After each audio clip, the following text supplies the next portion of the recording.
Bom dia, estamos ao vivo. Achou que eu tinha atrasado, né? Começamos bem na hora, é isso mesmo. Estamos conectados, estamos ao vivo, é live todos os dias. Às 11 da manhã e às 23 horas estamos conectados juntos para passar esse tempo aí, né, de reclusão social, de quarentena, supridos, cheios do Espírito e cheios da Palavra de Deus, né? De 12 em 12 horas, nós agimos como se estivéssemos tomando um remédio apropriado, uma vacina, né? Fazendo uma profilaxia para que o mundo não venha nos afetar, de certa forma. Estamos juntos, estamos conectados. Sejam muito bem-vindos, Camila Santiago, Marlene Val, Nicolas, meu filho, Cássia Brito, um grande abraço. Emani, um grande abraço para você também. Quem mais está aí? Camila Marques, Kelly, seja muito bem-vinda. Andréa Paixão, seja muito bem-vinda. Tainá, um beijo no coração, seja muito bem-vinda, bom dia. Josi Silva, bom dia para você também. Margarida, seja muito bem-vinda, Margarida. Monique, sempre bem-vinda aqui, viu? Janete, seja bem-vinda também. Anderson, um grande abraço para você, meu filho. Deia Fiuza, minha filha Carla Martins. Jude Tolentino, um beijo no seu coração. Todo mundo conectado, 27 pessoas já ligadinhas conosco. Você já sabe como é que funciona. Você vai entrando, apertando o dedo no seu coraçãozinho aí, subindo. A minha esposa amada, Kátia Pacífico também, Carvalho, já está aí comigo, conectadinha. Ela que saiu cedinho hoje, foi lá levar Felipe no dentista, né? Mas já está conectada comigo aí também. Vai colocando o dedo aí, direto no coraçãozinho, soltando aí seus coraçõezinhos para cima. E também no aviãozinho, já sabe como é que é. Cada um que entra já tem um compromisso, compartilha pelo menos para mais 5 pessoas. Se você compartilha com mais 5 pessoas, você está contribuindo com a propagação do Evangelho, fazendo com que essa palavra chegue cada vez mais longe. E nós nos fortalecemos dia após dia, na força do seu poder e na palavra, né, poderosa. Walter Minhoca, um beijo, meu filho, no seu coração. Você é um grande homem de Deus. Eduardo, seja bem-vindo. Dea Lúcia, seja bem-vindo também. Diogo Martins, um grande abraço, irmão. Seja bem-vindo, viu? Todos vocês são muito bem-vindos à nossa live. É live todos os dias. Para você que está entrando pela primeira vez, todo dia tem live, às 11 da manhã e às 23 horas. Comigo, né, seu amigo de sempre aqui, pastor Marcelo Carvalho. Conectados, enchendo você da palavra, enchendo você do Espírito, ou ajudando você, né, nesse tempo a ser cheio da palavra e ser cheio do Espírito. Pra gente é uma grande satisfação poder estar sempre juntos e cooperando. Deixa eu fazer algo aqui que é importante. Pastor, o que é que você fez aí agora? Eu coloquei em modo avião, porque senão cisma de alguém me ligar no meio da live, já viu como é que acontece, né? A coisa desanda tudo.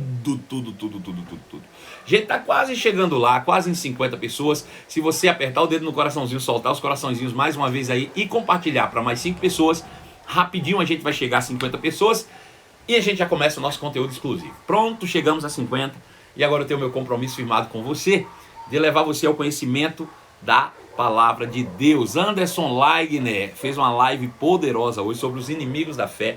Está lá disponível no YouTube, no canal do YouTube da igreja. Procura lá, viu? E você vai ser ricamente abençoado. Antes de começarmos o conteúdo exclusivo, deixa eu falar para você que está me ouvindo aí agora. Nosso canal no YouTube já está em plena atividade, Portal Marcelo Carvalho. Já tem conteúdo, todos os dias tem subido vídeo novo lá e você vai poder realmente meditar cada vez mais na palavra de Deus. Veja, nós estamos falando durante toda essa semana, começamos na segunda-feira, né? Falando sobre o ministério glorioso do Espírito Santo. Nosso objetivo é chegar nos dons do Espírito. Nós vamos chegar lá daqui a pouco, se não der tempo nessa live de hoje, quem sabe mais tarde à noite, até porque a gente tem sido guiado pelo Espírito e o Espírito tem nos levado para alguns caminhos interessantes aqui também, e a gente tem realmente aprendido, né? Sido cheios do conhecimento de Deus e do nosso Senhor Jesus Cristo por meio da revelação da palavra da fé, né? Todos os dias a gente tem sido acrescentado aqui pelo Espírito. A gente percebe nitidamente o Espírito de Deus nos conduzindo, né, nessa jornada rumo ao conhecimento do ministério glorioso do Espírito Santo. Ontem, às 23 horas, nós terminamos a live aqui cheios do Espírito, falando, irmãos, da necessidade, né, da importância de um crente ser cheio do Espírito. Veja, Para a gente retomar a nossa concentração, só quero fazer menção de 2 versículos aqui com você. Primeiro, João capítulo 10, versículo 10, Jesus disse que veio para que tivéssemos vida e vida em abundância. Jesus disse, eu vim para que tenham vida e vida em abundância. E nós já sabemos que a vinda de Jesus culmina na nossa justificação e, obviamente, na presença do Espírito de Deus em nós. Jesus morre na cruz do Calvário, ressuscita ao 3º dia, para justificar todo aquele que crê na sua obra, e por meio da justiça pudéssemos receber de volta a presença de Deus em nós, o próprio Espírito de Deus habitando dentro de cada um de nós. Esse é o resultado da obra de Cristo Jesus, é termos uma conexão divina, é estarmos de novo religados a Deus, é estarmos de novo na condição de justiça, ou seja, na presença de Deus, inculpáveis, aceitáveis, né? Então, a obra de Cristo nos colocou nessa condição. Uma vez que estamos na presença de Deus, por meio do novo nascimento, nós também temos o privilégio de sermos batizados no Espírito, ou mergulhados nesse Espírito glorioso que é o Espírito de Deus, e uma vez mergulhados nele, nós fomos revestidos de poder para testemunhar a Cristo. E ontem nós encerramos a nossa live dizendo o seguinte, que, veja, para que você tenha uma vida abundante, segundo está escrito em João capítulo 10, verso 10, ou para que você possa desfrutar desde já a vida eterna, segundo o que está escrito em João capítulo 3, verso 16, que Deus amou o mundo de tal maneira que deu o seu único filho, para que todo o que nele crê, se seja justificado, obviamente, e receba o Espírito Santo habitando dentro, e então não pereça mais, ao contrário, tenha a vida eterna, ou desfrute da vida eterna.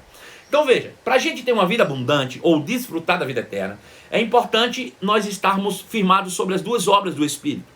A primeira delas é o Espírito habitando dentro de nós por meio do novo nascimento.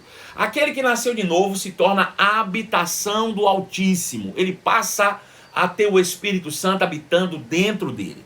Uma vez que ele tem o Espírito Santo habitando dentro dele, ele agora também pode ser revestido de poder por meio do batismo no Espírito Santo. Então, essa é a garantia. Nós falamos, né, das chuvas ontem, de uma maneira maravilhosa, né, como o pastor Tiago escreve a sua carta e ele diz que Deus espera com grande expectativa que a terra produza o precioso fruto. E ele espera pacientemente até virem as chuvas. As primeiras chuvas que caíram sobre a terra, né, que simbolizam ou simbolizavam de fato o descer do Espírito em Pentecostes, fez com que o Espírito inundasse a terra. E aquele que crê em Jesus pode receber esse Espírito. Mas não é apenas isso, eu preciso me manter cheio do Espírito continuamente. E me enchendo do Espírito continuamente, eu estou provocando chuvas contínuas sobre a minha vida. Ou seja, o avivamento que você espera não está do lado de fora, ele está dentro de você. É você que provoca o avivamento. Afinal de contas, Jesus disse, aquele que crê em mim, como dizem as Escrituras, do seu interior fluirão rios de águas vivas. E para que uma chuva se precipite, é importante que os rios fluam e evaporem as águas, encham as nuvens e se precipitem sobre a terra em forma de chuva. Então, Jesus disse, aquele que crê em mim, como dizem as Escrituras, do seu interior fluirão rios de águas vivas. Falava isso ele a respeito do Espírito Santo, que hoje está em nós e sobre nós, nos revestindo. Então, a dupla obra do Espírito Santo é a garantia de uma vida de sucesso na vida de todo e qualquer cristão. E aí, a gente para pensar o seguinte, pastor, peraí, eu sou nascido de novo e, por isso, eu tenho a presença de Deus habitando dentro de mim. E eu já recebi o batismo no Espírito Santo. Eu me lembro que um dia, lá na Igreja Verbo da Vida, quando eu fui lá, me levaram para uma sala, me falaram sobre o batismo, botaram na minha cabeça e disse, ore em línguas, e eu orei. Então, naquele dia eu fui batizado. E por que a minha vida não muda? Porque, veja, quando eu digo que o caminho para uma vida de sucesso, uma vida próspera, uma vida abundante, é você ter nascido de novo e ser cheio do Espírito, isso não é uma ordem imperativa, ou seja, todo aquele que nascer de novo e for batizado do Espírito vai prosperar. Não. Isso não é uma ordem imperativa. Isso está muito mais para uma ação voluntariosa. Eu vou repetir isso. Veja, o caminho para uma vida bem-sucedida, próspera em todos os sentidos, é você ter o Espírito Santo habitando dentro de você por meio do novo nascimento e ser revestido de poder por meio do batismo no Espírito Santo. Essa é, de fato, o caminho para você ser bem-sucedido e ser próspero. Agora, isso não é uma posição imperativa, ou seja, se você nasceu de novo, for cheio do Espírito, vai prosperar. Não, não. Ela está muito mais para uma ação voluntariosa, ou seja, essas são ferramentas que Deus está disponibilizando para você. Veja que coisa interessante. Imagina que você decide sair no jardim da sua casa ou em qualquer outro lugar e você encontra uma árvore e alguém te diz, se você quiser ser próspero, você tem que cortar essa árvore aí. Então você já sabe qual é o caminho. Corte a árvore e você será próspero. É só um exemplo, tá bom? Então você decide agora como cortar. Só que Deus decide fazer o seguinte, eu vou te dar uma serra elétrica para você cortar a árvore. Mas eu vou te dizer, você usa a serra elétrica se quiser. Se não quiser, você pode tentar cortar a árvore de canivete, né? Tem gente que está com a serra elétrica na mão, cortando árvore de canivete. O que significa? Que ele recebeu o novo nascimento, ele tem Deus habitando dentro, ele recebeu o batismo no Espírito Santo, ele foi revestido de poder, mas não está utilizando a ferramenta certa para a prosperidade, ou para uma vida bem-sucedida. Isso é bem possível, e se você analisar bem direitinho, é exatamente o que acontece na vida da maioria dos crentes. Por quê? Porque o novo nascimento, irmãos, o novo nascimento é igual para todo mundo. Ele é igual para todo mundo. O Espírito Santo que veio habitar dentro de nós, ele é igual para todos. O Espírito Santo que habita em mim hoje é o mesmo Espírito Santo que habita em você. Ele não é um Espírito Santo de outra categoria, é o mesmo, o mesmíssimo. Então, se ele dentro de mim faz efeito, dentro de você deve fazer o mesmo efeito. Eu me lembro que antigamente, né, eu estava ainda em outras denominações, não conhecia bem a palavra, e a gente costumava dizer o seguinte, rapaz, domingo o culto foi poderoso. Você acredita que teve uma pessoa que aceitou Jesus? Fulano, lembra de fulano? Fulano, rapaz, que a gente nem acreditava, aceitou Jesus, ele nasceu de novo. E eu vou dizer, rapaz, ele aceitou genuinamente, porque veio chorando, viu? Olha, foi genuíno dessa vez, o caba veio chorando. Olha como a gente colocava, se a pessoa vinha chorando, a gente acreditava que ele nasceu de novo melhor do que os outros, que vieram sorrindo. Mas deixa eu te dizer, não existe isso, o novo nascimento é igual para todo mundo. Venha chorando, venha sorrindo, venha calado, venha gritando, venha em pé, venha deitado, venha como você quiser. Se nasceu de novo, você está na mesma condição de que todo mundo. O Espírito que veio habitar dentro de você, ele é o mesmo sobre a vida de todos. E depois que você nasce de novo, você pode ser cheio do Espírito por meio do batismo no Espírito Santo. E o batismo no Espírito Santo, ele é igual para todo mundo. Pastor, olha, eu conheço uma pessoa que foi batizada no Espírito Santo, e na hora que ela foi batizada, irmão, ela dava pulo, ela subia. Olha, eu vi uma história que fulana foi ser batizada nas águas, pastor, e na hora que o pastor batizou ela nas águas, que tirou ela de dentro da água, ela foi batizada no Espírito. Olha, irmão, essa mulher falava em língua, ela subiu, ficou andando por cima das águas, assim, batendo os pés. A gente leva a coisa para o lado místico e acaba acreditando que alguns recebem um batismo melhor do que os outros por causa das reações que eles têm à presença de Deus ou à unção do Espírito. Deixa eu te dizer, não são as reações que determinam quem é o Espírito Santo. O que determina quem é o Espírito Santo é a palavra de Deus, e a Bíblia diz que ele é Deus. O Espírito Santo é Deus. Portanto, se você tem o Espírito Santo habitando dentro de você, e se você tem o Espírito Santo revestido de poder, você está capacitado, amplamente suprido para viver uma vida abundante, uma vida plena, uma vida completamente cheia de todas as benefícios da obra de Jesus na cruz do Calvário. Porém, isso não é uma ordem imperativa, e sim uma ação voluntariosa. Ou você decide usar o que tem, ou você não vai desfrutar. Por exemplo, eu tenho o Espírito Santo habitando dentro de mim, e isso me faz andar na natureza de Deus.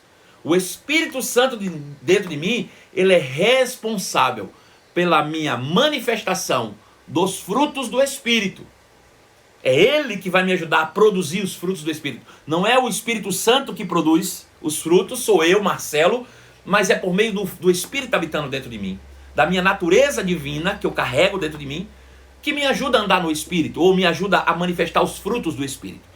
Os frutos do Espírito são 9 pelo menos, e nós começamos dizendo amor. Agora veja, o fruto do Espírito é amor, e ele é consequência de eu ter nascido de novo, Se eu nasci de novo, eu nasci de Deus que é amor, então eu devo amar uns aos outros. Mas eu te pergunto, Deus me força a amar alguém? Deus me obriga a amar alguém? Isso é imperativo na tua vida? Em todas as tuas ações, em todos os seus relacionamentos, você tem amado de fato as pessoas? Responde para mim isso, por favor. Isso é imperativo na tua vida? Ou eu tomo decisões de amar ou não amar? Veja, não deveria ser assim, porque nós somos amor, nós carregamos a natureza do amor dentro de nós. Mas infelizmente, ainda tomamos decisões de amar ou não amar, ou seja, de andar no espírito ou segundo a carne. Isso é uma decisão, então não é algo imperativo, é voluntarioso. Eu é que tomo decisões de andar em amor ou não. Da mesma maneira, o Espírito Santo sobre mim, que me reveste e me capacita com poder, é uma ferramenta, não é uma ação imperativa. Eu não vou sair por aí, eu não quero ir a minha mão me arrastando para botar a mão na cabeça de alguém para orar por alguém. Não, não. Eu vou ter que tomar uma decisão, primeiro, de acreditar nisso, segundo, de usar o batismo no Espírito Santo. Como, por exemplo, a oração em outras línguas, né? É uma questão voluntariosa, é uma decisão que nós tomamos. Agora, se você decide se beneficiar dessas ferramentas, assim como alguém que tem uma serra elétrica para cortar uma árvore, você vai gastar muito menos tempo e vai chegar aos seus objetivos muito mais rápido, né? E de uma forma muito mais eficaz. Talvez cortar uma árvore com canivete você vai machucar a árvore inteira e não vai conseguir tirá-la do lugar. Mas com a serra elétrica você vai realmente fazer mais fácil. Eu gosto de um texto que está escrito lá em Eclesiastes. A Bíblia diz assim: se o ferro está embotado, o meu trabalho se torna dobrado. O que ele quer dizer com isso? Se o ferro está embotado, o meu trabalho é dobrado. Veja, se eu for cortar uma árvore com um machado e o machado estiver cego, eu vou ficar batendo, machucando essa árvore, machucando essa árvore. Vou gastar 2, 4, 6, 8 horas, 1 dia, 2 dias, 3 dias, e talvez não consiga cortar essa árvore. Mas se por um tempo você para de cortar e afia o machado, você agora vai lá e muito mais rápido você corta o machado. O que ele quer dizer com isso? Que se você tentar ser alguém próspero na força do seu braço, pode ser que consiga, mas vai demorar muito e talvez você vai machucar muita gente para isso. Mas se você parar um pouco e andar no Espírito e ser cheio do Espírito orando em outras línguas, você vai afiar o seu machado e agora a prosperidade chega mais rápido. Jesus disse: eu vim para que tenham vida e vida em abundância. E a vinda de Cristo culmina em eu me tornar morada do Altíssimo.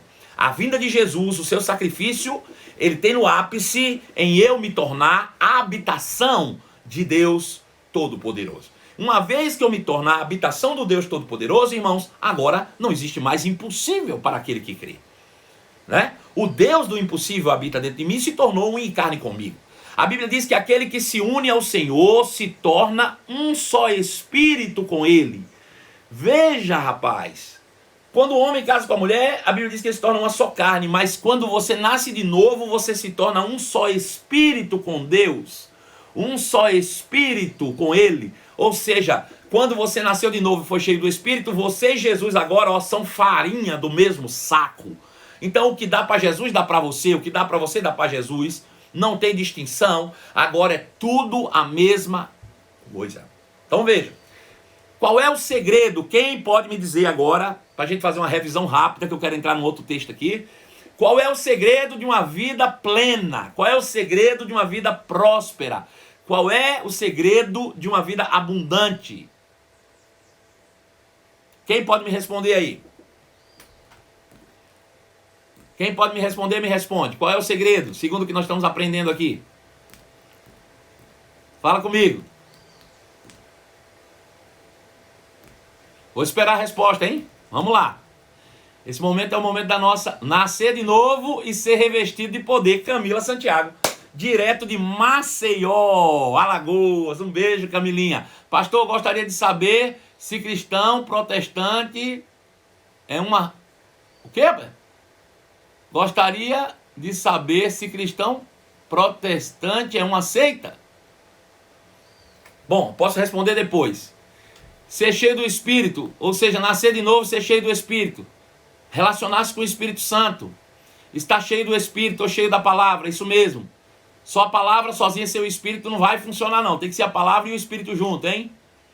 Batismo e o Espírito Santo. Nascer de novo e ser revestido de poder. É exatamente isso. Nascer de novo e ser revestido de poder. É isso que é a garantia. Agora, tanto o novo nascimento como o batismo no Espírito Santo são ferramentas que você deve utilizá-las para alcançar aquilo que você deseja, ok? Então seja cheio da palavra, cheio do Espírito, e aí você de fato vai andar em prosperidade divina. Eu quero ler com você um texto da Antiga Aliança que vai trazer luz, clareza para isso tudo que eu estou falando aqui. Você vai gostar desse texto, é bem interessante. Eu vou ler o texto inteiro e depois nós vamos voltar aqui e comentar esse texto, tá bom assim? Veja só, esse texto está lá em Deuteronômio, capítulo de número 11, Deuteronômio, capítulo 11, versículo de número 8. Deuteronômio 11, 8. Deuteronômio 11, 8. Diz assim: guardai, pois, todos os mandamentos que hoje vos ordeno, para que sejais fortes e entreis e possuais a terra para onde vos dirigis. Para que prolongueis os dias na terra que o Senhor, sob juramento, prometeu dar aos vossos pais e à sua descendência, terra que mana leite e mel. Porque a terra que passais a possuir não é como a terra do Egito, de onde saístes, em que semeáveis a vossa semente, e com o pé arregáveis como uma horta. Mas a terra que passais a possuir é terra de montes e vales, da chuva dos céus beberás água. Terra que cuida o Senhor, vosso Deus, e os olhos do Senhor, vosso Deus, estão sobre ela continuamente, desde o princípio até o fim do ano. Se diligentemente obedecerdes os meus mandamentos que hoje vos ordeno, de amar o Senhor vosso Deus, e de o servir de todo o vosso coração e de toda a vossa alma, então darei as chuvas da vossa terra a seu tempo, as primeiras e as últimas, para que recolhais o vosso cereal, o vosso vinho e o vosso azeite. Veja, quando ele diz para que recolhais o vosso cereal, o vosso vinho, o vosso azeite, dentro de uma terra que emana leite e mel, ele está falando sobre uma vida de prosperidade. A primeira coisa que eu quero te mostrar nesse texto é o seguinte, veja, havia uma promessa de Deus para Abraão, promessa essa que Abraão desfrutou, que Isaac desfrutou e que Jacó desfrutou em partes, por causa da desobediência dos seus filhos, acabou perdendo essa terra, foi para o Egito, no Egito viveu um tempo como príncipe, depois foram escravizados, passaram 430 anos, até que Deus levantou Moisés para resgatá-los do Egito e levá-los de volta para a terra ao qual Deus tinha dado a Abraão e a sua descendência por herança. Então veja, quando eles saíram do Egito em direção à terra prometida, eles não estavam indo para um lugar que eles nunca tinha sido habitado, não. Era um cumprimento de promessa, do qual Deus tinha dado para Abraão e prometeu a Abraão, daria também aos seus descendentes. Então, veja, primeira coisa que a gente precisa entender é que Deus prometeu levá-los para uma terra que emana leite e mel. O que significa uma terra que emana leite e mel? Significa uma terra de prosperidade. Eu poderia entrar aqui nos pormenores, mas não vou entrar porque a gente não vai ter tempo. Mas significa e simboliza isso. Uma terra que emana leite e mel é uma terra de prosperidade, uma terra onde as pessoas vão viver de maneira próspera, né? E é interessante que ele diz que essa terra tem algumas características bem interessantes, que se eles fizerem tudo direitinho, que eles vão recolher o cereal, o azeite e o vinho.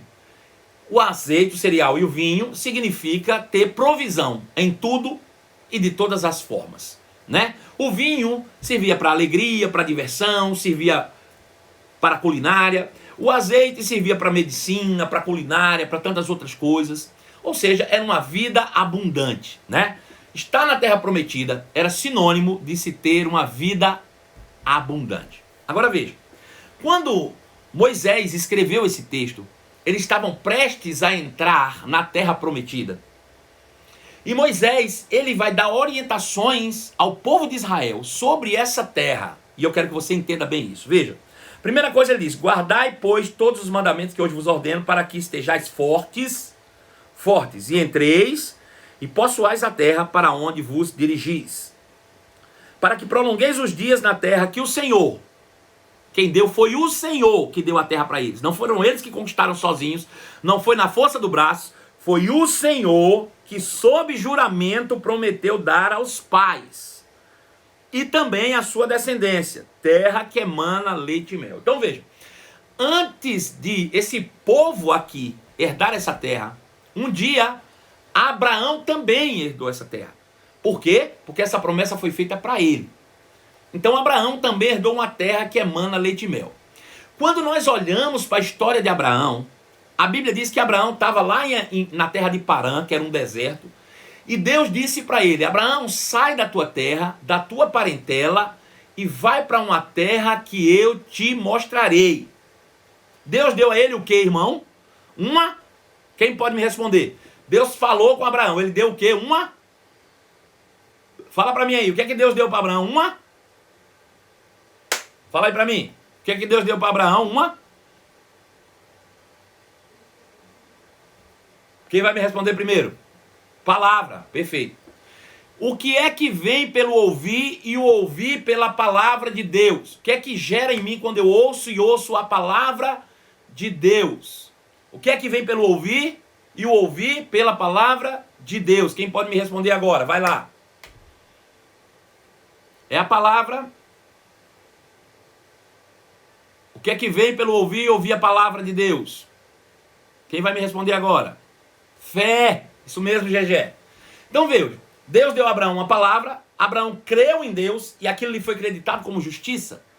Por causa da justiça que lhe foi creditada, ele andou com Deus e prosperou em todos os aspectos da sua vida.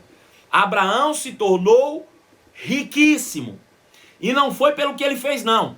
Não tem um só versículo na Bíblia que diga que Abraão trabalhou e por isso prosperou. Não existe. Abraão creu em Deus e isso lhe foi creditado por justiça. Então Abraão prosperou pela fé. Foi pela fé na palavra de Deus. Foi pela fé. Abraão prosperou pela fé e não pelo... Eu não quero dizer que ele não tenha trabalhado, não. Mas a Bíblia não dá ênfase no trabalho, dá ênfase na fé. E ele viveu uma vida próspera. O que é que ele precisava fazer para viver essa vida? Apenas crer em Deus. Só isso. Agora, qual é o fruto da fé em Deus? Quem pode me dizer? Essa é mais difícil. Quando eu creio em Deus, isso gera algo em mim. Qual é o fruto da fé? Quem pode me dizer? Vamos ver, essa é mais difícil, hein? Qual é o fruto da fé? Quem vai me dizer agora? Crer, mas não é isso não. Crer, você crê. E depois, faz o quê? Qual é o fruto da fé? Vai aí. Quem pode me responder? Perseverança, também não é isso não. Tem outra coisa. Confiança, também não é isso não. Perseverança, né não? Vamos lá. É mais difícil um pouquinho, eu sei. Age. Age em quê? Né? Também é quase lá. Certeza. Tá difícil, hein? Essa tá difícil. Deixa eu falar pra você. Eu sei que você não vai acertar não. Peraí. Veja só. Quando eu creio no que Deus disse, eu obedeço o que Deus falou. A minha ação, a minha perseverança é tudo fruto da minha obediência. Veja, o fruto da fé é obediência. Se Deus disse, não sai, ou sai da tua terra, da tua parentela, e vai para uma terra que eu te mostrarei, se eu disser que estou crendo, mas não saio, eu não estou crendo coisa nenhuma. É mentira. Eu até aceito, mas não creio. Deu para entender? Veja. Se Deus disse para Adão, Adão, não coma da árvore do conhecimento do bem e do mal. Se ele tivesse crido, ele teria obedecido. A obediência, ela é fruto da minha fé. A desobediência é o fruto da incredulidade. Obediência é fruto da fé. Desobediência é fruto da incredulidade. Deixa eu te dar um exemplo. A gente fala sobre dízimos e ofertas e as pessoas dizem assim, eu creio. Eu só não sou dizimista, mas eu creio. Então você não crê. Você só vai crer no dia que você obedecer. Aí no dia que você obedecer, você está provando que de fato você está crendo. Porque a fé sem obra é morta. Então, a obediência é o fruto primário da fé, assim como a desobediência é o fruto primário da incredulidade. Deu para entender isso? Então veja. Abraão creu em Deus e isso lhe gerou justiça. E ele obedeceu a Deus e prosperou pela sua obediência, por meio da fé. E viveu uma vida abundante. Então a única coisa que ele precisava fazer para se manter naquela vida era obediência. Então, se Abraão creu em Deus e viveu em obediência, Deus é que proveu tudo o que ele precisava, tudo. E tudo o que agora ele precisava era ficar ouvindo o que Deus disse e obedecendo o que Deus falou. Então veja, a terra prometida que Deus colocou a Abraão era o lugar da sua obediência. Era um lugar onde ele permanecia crendo na palavra, por isso obedecendo a palavra, e ele tinha tudo o que ele precisava e não faltava nada, absolutamente nada. Ele era suprido em tudo, porque o que garantia ele lá era a justiça, andar com Deus, ser um com Deus, ser amigo de Deus. Agora, peraí. Se a gente imagina isso, que a terra prometida não é o lugar físico, mas o lugar da obediência, é um lugar onde eu tenho tudo o que eu preciso gratuitamente, tudo que eu preciso é obedecer a Deus, eu chego a uma conclusão que essa terra já existiu antes de Abraão. Alguém antes de Abraão já tinha desfrutado disso. Sim ou não? Me parece que alguém já tinha sido colocado num determinado lugar e dito assim, ó, tem tudo que tu precisa aí, tudo que só precisa para permanecer aí é me obedecer. Esse lugar já existiu antes de Abraão. Quem pode me dizer que lugar é esse? Quem pode me dizer agora que lugar é esse? Hã? Fala aí comigo. Alguém pode me responder? No Éden, tia Ângela, exatamente isso, no Éden. Então veja, quando Deus chamou Abraão e deu a ele uma promessa e levou ele para uma terra prometida, veja, na verdade, o desejo de Deus sempre foi levar o homem de volta para o jardim do Éden. Essa é que é a ideia de Deus, levar o homem de volta para o jardim do Éden. Ou seja, o que é o jardim do Éden? É o lugar da presença de Deus. Um lugar onde Deus e o homem têm uma comunhão perfeita, onde os dois podem conviver pacificamente. E para que isso aconteça, o homem precisa ser justo, porque Deus é justo. Se o homem é pecador, esse homem não pode habitar com Deus justo. Por isso ele foi tirado de dentro do Éden e perdeu todos os benefícios. Mas Deus restaura isso de maneira imperfeita com Abraão. Quando ele dá uma palavra, Abraão creu em Deus, isso lhe foi creditado como justiça. Uma vez que Abraão se torna justo pela fé diante de Deus, ele está apto a permanecer na presença por um tempo, ainda que seja de forma imperfeita. Ou seja, ele começa a andar com Deus, ele está na presença, ele está caminhando com Deus. E o resultado disso é que ele tem uma vida abundante, uma vida próspera. Então veja, a ideia de Deus nunca foi levar o homem para um lugar físico, para que ele prospere num determinado lugar. E por que eu estou te dizendo isso? Porque tem muita gente que sai do Brasil para ir lá para o Oriente Médio, vai lá em Israel, achando que lá é que é a terra prometida. Mas a terra prometida não é Israel lá, terreno físico. Terra prometida é o lugar da presença de Deus, aonde você está com Ele em paz, aonde você se encontra em uma posição de justiça. E por causa da posição de justiça, Deus pode habitar em você e você com Deus. E então você prospera abundantemente. Deu para entender isso? Agora veja, Mas por que então Deus mandou Abraão ir para uma terra física? Porque Abraão era um homem natural. Não tinha como Deus explicar para Abraão que queria levar a humanidade para o Éden. Não tem como. Como é que Deus vai explicar para Abraão uma realidade espiritual, sendo que Abraão é natural? Então Deus começa a fazer coisas naturais para despertar no homem realidades espirituais. Deu para entender isso? Deus cria coisas naturais para de alguma forma despertar no homem aos poucos a vontade de voltar para casa, a vontade de estar na presença. Deus está fazendo de maneira natural com Abraão para que Abraão abra sua mente para as coisas espirituais. Deixa eu te dar um exemplo. Deus na antiga aliança, ele faz coisas naturais representando coisas espirituais. Deixa eu te dar um exemplo. Imagina que você foi na rua, foi lá na rua e encontrou um mendigo lá, estava pedindo dinheiro. E você foi lá, olhou para esse mendigo e disse: cara, eu estou observando, você parece muito com Silvio Santos. E o mendigo diz assim: com Silvio Santos? Cara, não tem nada a ver com o Silvio Santos. Esse cara, tu não é parente de Silvio Santos, não. Esse cara, se eu fosse parente de Silvio Santos, eu morava na rua. Não morava na rua, né? Se tu não quer me dar dinheiro, não dê. Mas dizer que eu pareço com o Silvio Santos também, já é até tirando onda com a minha cara. Bom, aí você vai para casa, chega em casa, você abre o Google e coloca filho de Silvio Santos. E aí você descobre uma coisa curiosa. Você descobre, isso é só uma história fictícia, tá? Que Silvio Santos teve um filho homem que nasceu há 45 anos atrás, mas que aos 2 anos de idade foi sequestrado e dado como morto. 45 anos atrás ele nasceu, há 43 anos atrás, ele tinha 2 anos de idade, ele foi sequestrado e dado como morto. Esse menino foi desaparecido.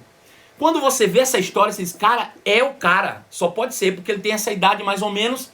Deve ser, esse menino não está morto. Ele só pode ser o filho de Silvio Santos. Então você volta lá na rua, encontra o cara de novo e diz assim: olha, deixa eu te dizer uma coisa, cara. Eu acho que tu é filho de Silvio Santos mesmo, porque aconteceu essa história assim, assim, assim. E o cara disse: você tá doido, velho. Que conversa, você tá querendo ficar biruta. Me deixa em paz. E ele não vai acreditar em você, porque ele foi criado na rua. Né? Ele foi criado por outras pessoas, não sabe nem quem é Silvio Santos. Então, passa isso.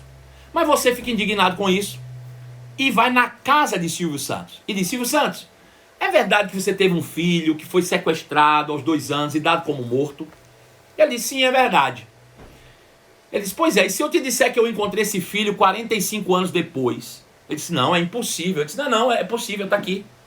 Aqui a foto dele. E por que você não disse a ele, Silvio Santos fala pra você, que ele é meu filho, pra ele vir aqui? Ele disse: não, ele não acredita. Por isso eu vim aqui. Você tem alguma coisa aí, de quando ele tinha até 2 anos de idade, para que eu possa levar para ver se ele se lembra de alguma coisa? Gente, cá entre nós, é óbvio que uma criança de 2 anos de idade não lembra voluntariamente de muita coisa. Mas existe algo chamado memória afetiva. Memória afetiva. Que são coisas que estão guardadas na tua mente, que nem tu faz ideia. Mas quando isso vem à tona por um cheiro, por uma visão, por algo que você ouve, aquilo desperta e traz aquela memória afetiva. Né? Isso é muito comum. Então o Silvio Santos diz: olha, eu guardei o álbum de fotografia dele quando ele tinha 2 anos. Aí você pega esse álbum de fotografia e volta pra cá e vai procurar o cara. Ele diz: cara, eu queria te mostrar uma coisa. Ele disse: o quê? Eu queria te mostrar isso aqui, ó. E aí você mostra o álbum de fotografias. Quando ele começa a olhar o álbum, por mais que ele não tenha uma memória voluntária de quando ele tinha 2 anos, mas quando ele vê a foto, ele sabe que é ele. Ele começa a ter memória afetiva e ele lembra dos braços do pai. Ele lembra do cheiro do pai. Ele lembra da casa. Ele começa a ter esses flashes de memória. Graças a Deus que Silvio Santos guardou esse álbum, que é uma coisa natural, que vai fazê-lo lembrar das suas lembranças de infância. Veja, de certa forma, o que Deus fez foi apresentar ao homem alguns álbuns de fotografia, para ver se de alguma forma ele se lembrava da casa do pai.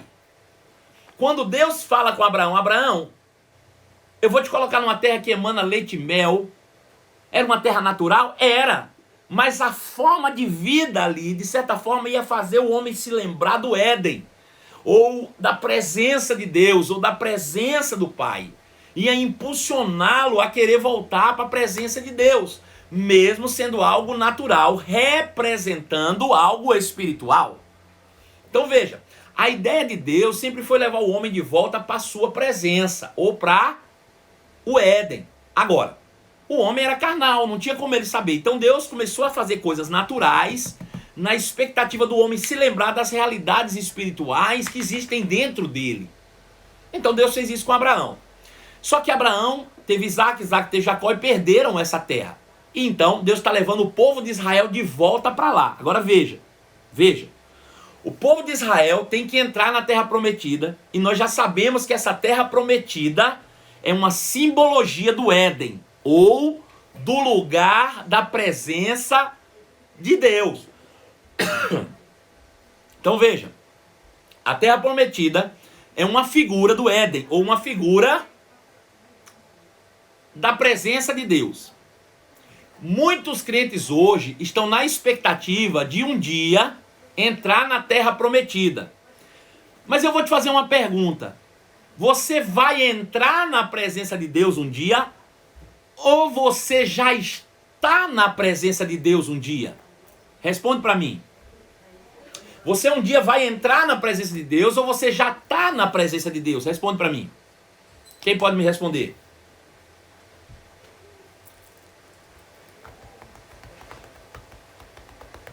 Já estamos na presença de Deus. Amém, glória a Deus. Já estou na presença de Deus. Quando foi que você entrou na presença de Deus? Fala para mim. Quando foi que você entrou na presença de Deus? Quem vai me poder me responder essa? Quando foi que você entrou na presença de Deus? Quem pode me responder?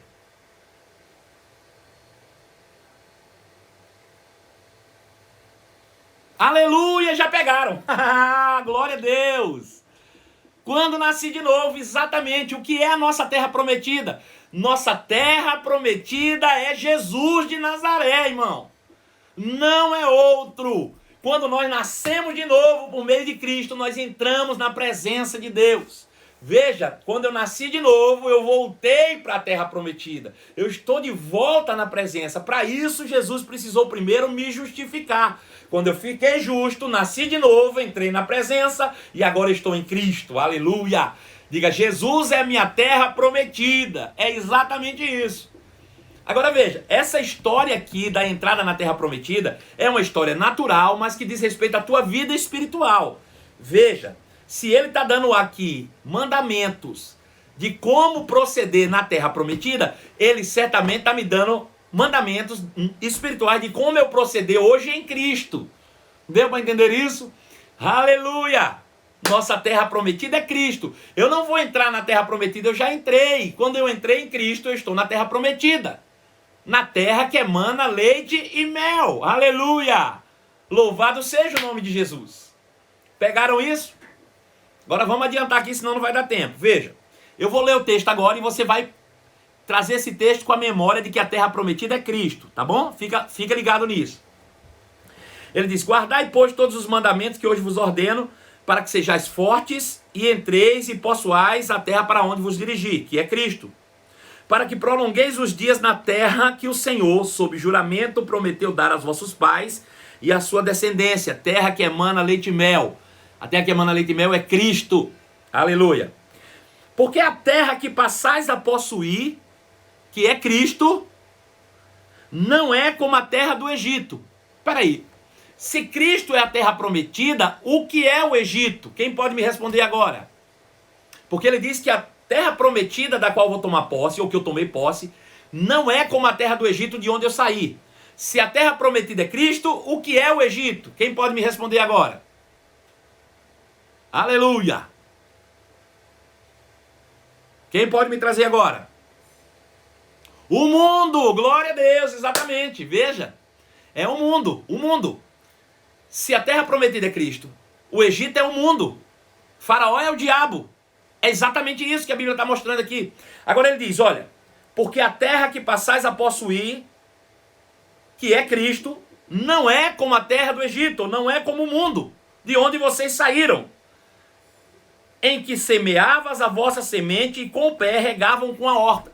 Veja, no mundo ele está dizendo, no mundo para você comer, você tinha que fazer sacrifício.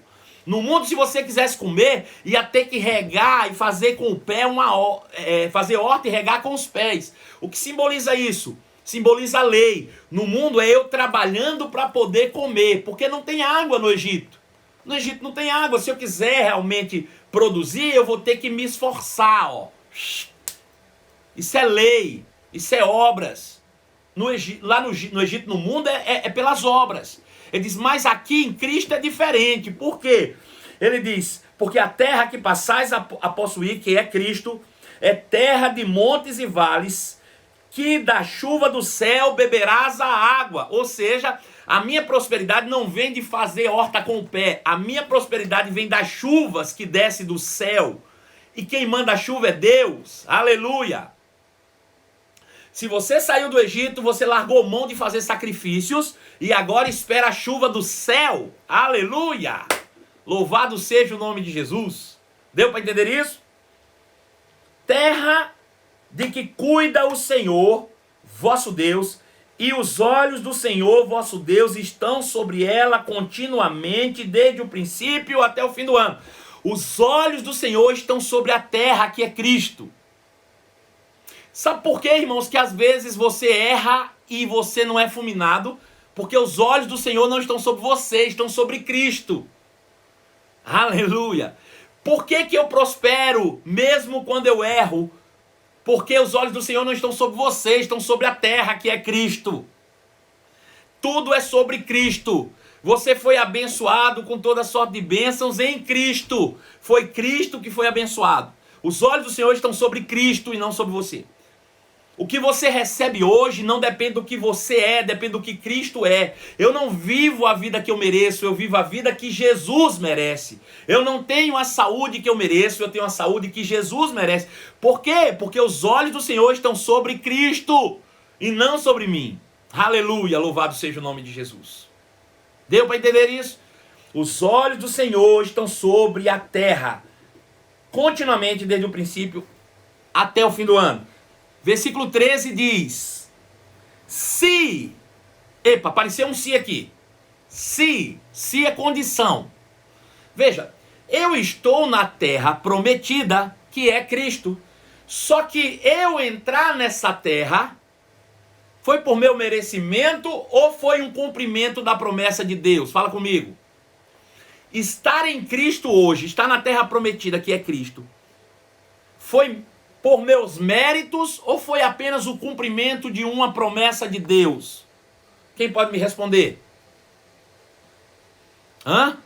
Fala comigo. Estamos quase lá.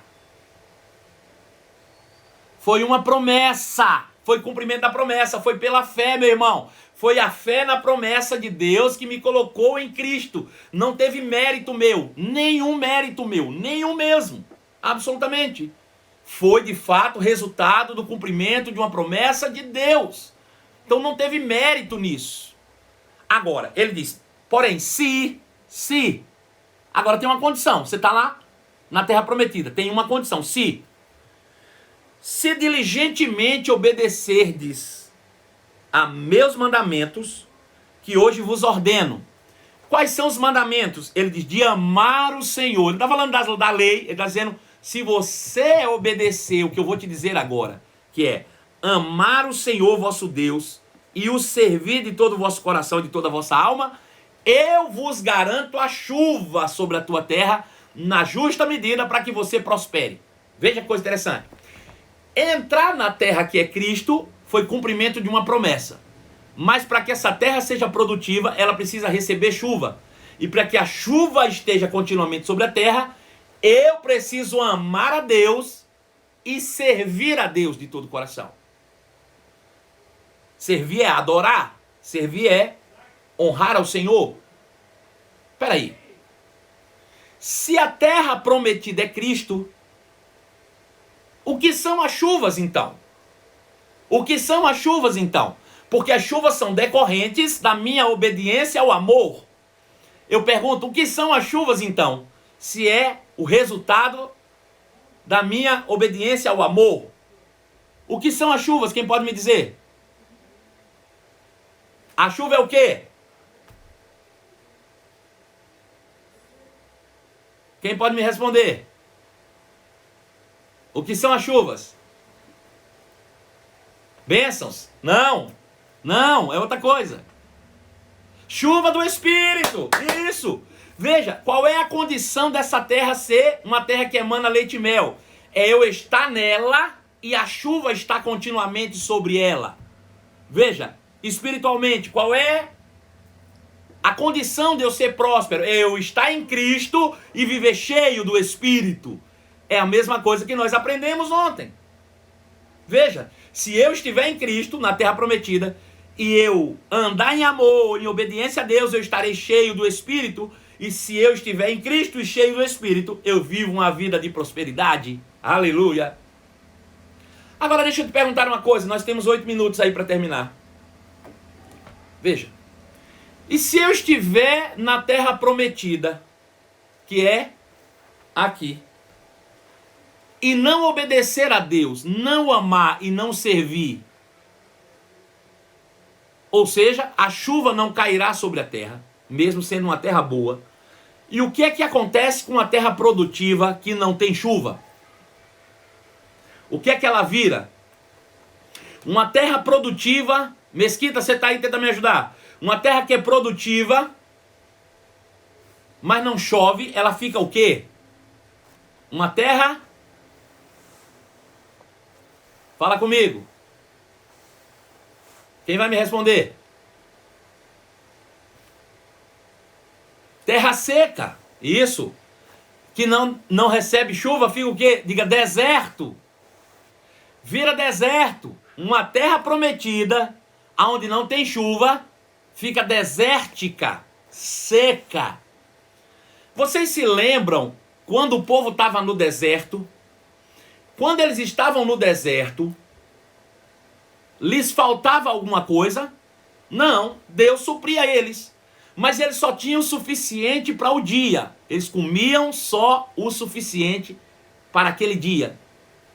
Durante o deserto, eles tinham apenas a provisão diária. Sim ou não? No caminho de deserto, eles tinham provisão diária. Só que Moisés mandou 2 homens ir lá na terra prometida e pegar o resultado da terra. E eles trouxeram um cacho de uva carregado por 2 homens, que demanda ou que demonstra abundância. Veja, no deserto eles tinham provisão diária, mas eles nunca foram chamados para provisão. Eles foram chamados para abundância. Abundância. Agora veja, se nós estamos em Cristo e não vivemos uma vida cheia do Espírito, que são as chuvas, a gente é como se estivesse vivendo no deserto. Tem muito crente dizendo assim: eu, graças a Deus, estou suprido, só tenho a minha suficiência, tendo o que comer, tá bom. Deixa eu te dizer, você não foi chamado para ter só o que comer, você foi chamado para a abundância. Então você está numa terra boa e não está desfrutando do que a terra pode te dar. Você precisa ser cheio do Espírito para não só ter para você, mas para transbordar em ampla generosidade. Quando Deus deu ordem a esse povo de Israel para assumir a terra, ele disse o seguinte: olha, vocês vão produzir e vocês vão colher para você, para o estrangeiro, para o pobre, para o órfão, para a viúva, para o outro, para o outro, para o outro, ainda vai sobrar. Veja, esse negócio de crente ter só para si mesmo, dizer, tô bem, tô abençoado, tenho para mim comer, tá bom? Isso é egoísmo, tá vivendo no deserto e não tá desfrutando da plenitude daquilo que Deus tem para você. Por quê? Porque está andando na carne e não no Espírito. Porque aquele que anda no Espírito, ele é generoso por natureza. Ele tem o Espírito de generosidade abundante nele, em todo o tempo.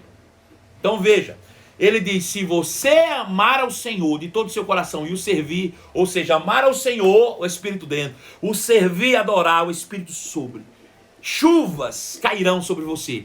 E então fará com que você vai produzir abundantemente na terra que o Senhor te deu. Veja, estar em Cristo, irmãos, e viver na mediocridade É a mesma coisa de estar na terra prometida e viver na carnalidade sem chuva. É isso. Amém. Veja, Deus nos chamou, eu já estou numa terra prometida. E tudo que eu preciso agora é amar ao Senhor de todo o meu coração e o servir. E se eu fizer, ele diz, eu te garanto, Marcelo, as chuvas. O que é as chuvas? Eu te garanto que eu vou te manter cheio do meu espírito. Eu te garanto que eu vou fazer com que o meu espírito transborde da sua vida. Eu vou fazer com que o meu espírito transborde em você para todos os lados. Eu vou fazer com que o meu espírito faça com que você alcance mais pessoas na tua vida. Louvado seja o nome de Jesus. Aleluia. Pegou essa revelação, meu irmão? Diga, eu já estou na terra prometida. E eu vou fazer com que as chuvas superabundem na minha vida. A terra prometida é Cristo. As chuvas é o Espírito Santo de Deus. Essa é uma das metáforas usadas para expressar a grandeza do Espírito. Chuvas que caem sobre nós. E quando eu estou nessa terra, terra bendita que é Cristo, os olhos do Senhor estão sobre Cristo. E o Espírito Santo está transbordando na minha vida. O resultado é prosperidade. Uma terra que emana leite e mel. Continuamente. Prosperando. Deus diz, eu vou tirar as doenças de dentro de vocês. Eu vou tirar as mazelas de dentro. Eu vou tirar a miséria. Eu vou eliminar os inimigos. Eu vou tirar tudo que não presta. E vocês serão meu povo. E eu serei o vosso Deus. E vocês nunca serão envergonhados. Ao contrário, vocês serão prósperos em toda a sua existência. Essa é a bênção de Deus para nós. Essa é a bênção de Deus para nós. Amém. Então desfrute, irmãos, daquilo que Jesus já conquistou para você. Desfrute na plenitude de tudo que Deus já conquistou para você. De que forma, pastor? Eu te digo, sendo cheio da palavra, sendo cheio do Espírito, andando em amor e sendo cheio, transbordando do Espírito, sendo batizado no Espírito. Novo nascimento, batismo no Espírito Santo. Você cheio da palavra, você de fato vai prosperar. Inevitavelmente. Você vai prosperar. Inevitavelmente. E a prosperidade segundo Deus não é acúmulo de riqueza, não. Você pode até ter acúmulo de riqueza, mas a prosperidade segundo Deus é você ter paz em todas as áreas da tua vida que você exerce influência. É você ter paz em todas as áreas da tua vida onde você exerce influência. É você ter paz em todas as áreas da sua vida. Ter paz nas finanças, paz na saúde, paz nos teus relacionamentos, paz no teu ministério, paz na tua casa. Paz é você ter paz, é você dormir e acordar em paz. Você só não tem como exercer, irmãos. Não tem. É a tua fé sobre a vontade alheia. Isso você não tem. Mas no mais, você vai ter paz em todas as áreas da tua vida. Segredo disso, nascer de novo, ser cheio do Espírito, ser cheio da palavra de Deus que é Cristo. Jesus disse, se vocês permanecerem em mim e as minhas palavras permanecerem em vós, pode pedir o que quiserdes e vos será concedido. Tá bom? Essa foi a nossa live de hoje, das 11 horas da manhã. 11 horas da noite tem mais, nós vamos falar mais sobre o Espírito Santo. Você gostou, irmão? Deixa o seu comentário, faz um print dessa tela, depois de terminar a nossa live, faz um print, faz um comentário e eu vou repostar nas minhas redes sociais, falando o que você aprendeu, o que você ouviu, se você gostou, se você tem sido abençoado. Faz isso hoje, faz isso agora e você vai abençoar muito mais pessoas no poder do nome de Jesus, tá bom? Um beijo no seu coração, foi um prazer estar com vocês em mais uma live nessa manhã e até logo mais às 23 horas em nome de Jesus. Beijo, tchau, amo vocês!